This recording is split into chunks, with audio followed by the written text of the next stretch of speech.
Hi, welcome to the Artistic Mystic at Muse channel. I'm Nancy, your mystical muse, and this is a reading for the collective for June 27th through July 3rd, 2021. The collective is, if you're here, you're part of the collective. You're the heart conscious people that are looking to raise the planet, raise humanity from a place of love. So let's get started. We have balancing act. So this shift into the new is going to require us to do some balancing in our own lives, in what we're pursuing, as well as spiritually. And I'll get to that in a little bit. And we have field of dreams. It's about going after what you want. And this is, well, we have an 11, which talks about connecting with the universal consciousness, oneness, new beginnings. But the 21 converts to a 3, which talks about collaboration, you with your higher self, you and the divine, also with maybe the people or the communities that you are working with. And we also have magic stream. So this talks about a flow of things, being in the flow. It's an 18, which converts to a 9. And that talks about moving towards that wish fulfillment, that path, that next segment of your journey. And I'm also getting just like showers of blessings with that one. And the bottom of the deck, we have magical map shifter, which is a 52, which is a 7, which talks about connecting with spirit, your spirituality, whatever that is for you, and creating those things that you're going to manifest. Below that, I was told to take this one too. It's a 50, which is a 5, which talks about change, and we have the compass. So this talks about listening to that inner compass, that niggle, that nudge, that intuition towards what it is you want to go after, or those seeds that you want to plant. With that, we have protection. So you're being divinely guided, watched over, and protected in this part of your journey. And it's bringing the call of community, what community is for you, the community, whether you want to be a part of, or the community you want to create. Community consciousness, oneness, knowing that we are all connected. And miracles, which kind of goes back to what I was getting with these showers of blessings. Miracles are happening of all different kinds. So be open to what those might be, and also coming from a place of gratitude, because we talked about going after our wish fulfillment. Fulfillment is on the bottom of the deck. Those seeds that we're going to nurture to then harvest. We have inner guidance. So again, connecting with your inner intuition, your higher self, whatever practice you use, walking in nature, praying, meditating, yoga, whatever that is for you. But connect regularly and hear and listen what you're getting. Bottom of the deck, oneness. It's all about the connectivity of everything, the conscious choice we make with our thoughts, our words, our actions. And it's telling you to love your challenges. Those obstacles, that discomfort are lessons for your greater good, and to also align you with your path where you're headed. Enchantment. See the magic in everything, in the beauty of everything, in all that's created, and the magic within yourself. You have your own kind of magic, and that's important to acknowledge that. Spiritual growth. So this ties into those 7s again, connecting with your higher self, connecting to the higher realms, whatever that is for you. It's another one. Another confirmation. We also, on the bottom of the deck, have ideas and inspiration. So maybe there's some ideas, thoughts you've had regarding something creatively you want to do, or any kind of creating is creating, regardless of what kind it is. It's not always artistic. Everybody has their own creative gifts. And to connect with that, and that's what you're going to be developing, and to step in your power in that. Know that you have the power, what you need to get started. You may not have everything planned out, but to trust in that. From my Milagros-Miracles deck, and there's information if you're interested in this deck below, we have Flamingo, Between Worlds. It can also be Path of the Shaman or Healer. Between Worlds is like dealing with the daily grind, which we call the 3D, and having one foot in the connectivity of spirituality and what's going on with raising the consciousness of humanity and connecting with that. The positive thoughts, ideas, and things we have are what's creating that shift in the new earth. So be aware of your thoughts, words, and actions. I keep getting. And we also have the elephant, overcoming obstacles. So whether you're currently dealing with an obstacle or you're going to be facing maybe an obstacle in the week, you've got the elephant, which is the remover of obstacles. In Hindu, it's Lord Ganesh, the remover of obstacles. He removes the obstacles. Bottom of the deck, we have the bee again, and it refers back to, it says community. So what that looks like for you, who is your community, your tribe, if you will, and what are you going to do to connect with that? I also pulled from my bee oracle cards, links below, and it's asking you to be faithful to the process, be faithful to yourself, be faithful to the journey and what you're trying to create. Be strong. You've got this. Bottom of the deck, be a leader. This ties again into help, not just leading your own life by example, but perhaps helping, contributing, leading in some way with the community or groups or whoever that is for you.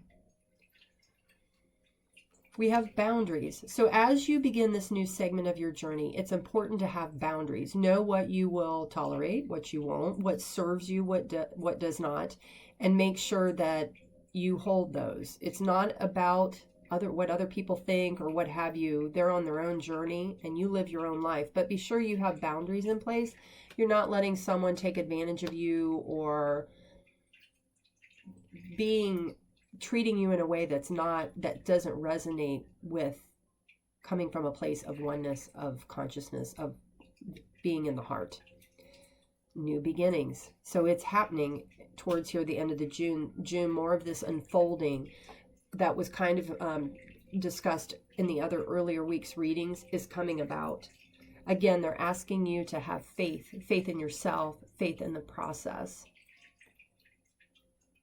Okay. We also have partnership. So this community could just be a partnership with someone else or a group, whether that's in your personal or professional life, but it's a time of partnership. And we have the dragon, power and strength again. Stand in your power. You are strong enough for this part of your journey, to do whatever it is you want to do. Bottom of the deck says focus.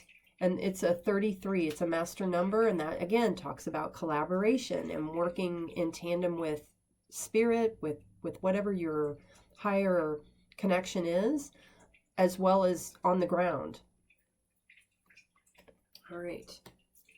So, as we go into the week, we have the Three of Wands. We are being asked to, in this case, there's 3 wands. There's one here, there's one here, and then the bird has one. Whoops, my computer's moving. Sorry about that. And we have the cherry blossoms, which speaks of growth, of birthing new things, purity of intent. But they're asking you, there may be a number of things you need to do, but take one of those things and proceed forward in action with that. It's clarified by the Queen of Cups. She's very intuitive, which talks again about connecting with your inner guidance. What are those thoughts, daydreams, could be in your dreams, connections, niggles, little aha moments that you're having? Connect with that. And in doing so, make sure what you're selecting to put your energy in focuses on the things of the now that serve you, not the things of the past that you're leaving behind. So that's the focus for the week. Spirit's advice is the 9 of Cups. Go after that wish fulfillment, whatever that is for you. Maybe it's just something you've always wanted to do, or a change you wanted to make in your life, or whether it's personal, professional, health-wise, whatever that is.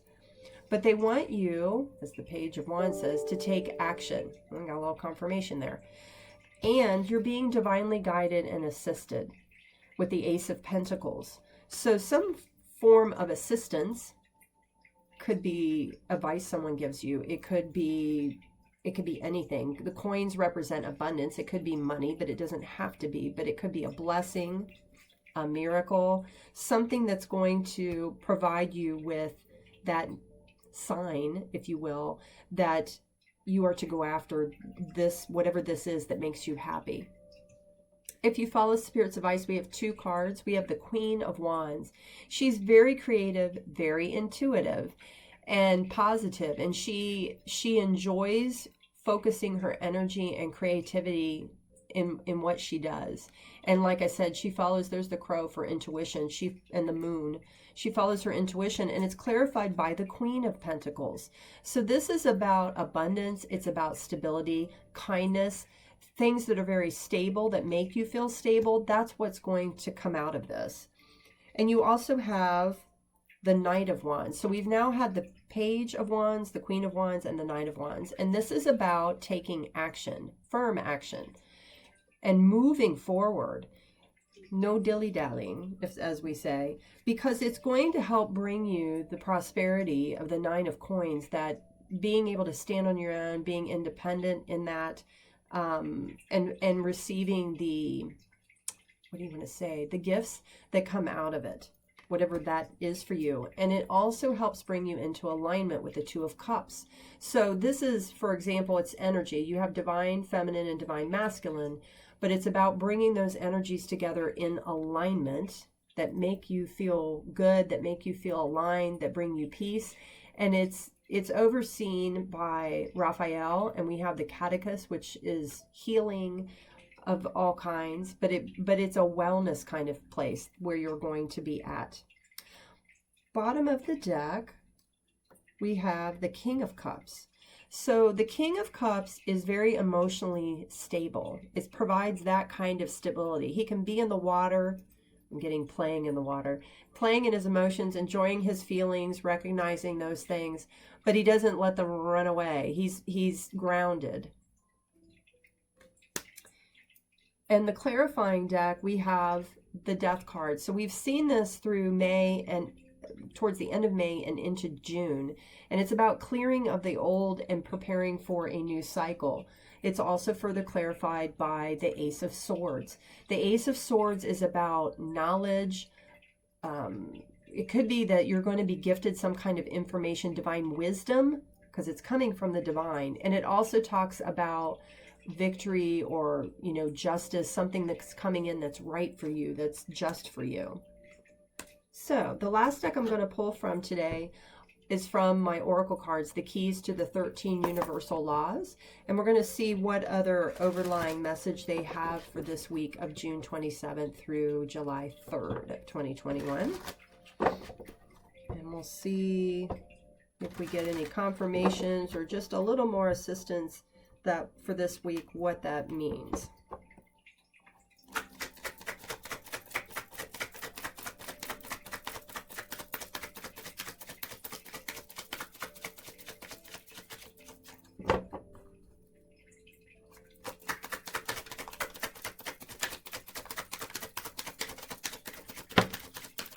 Whee!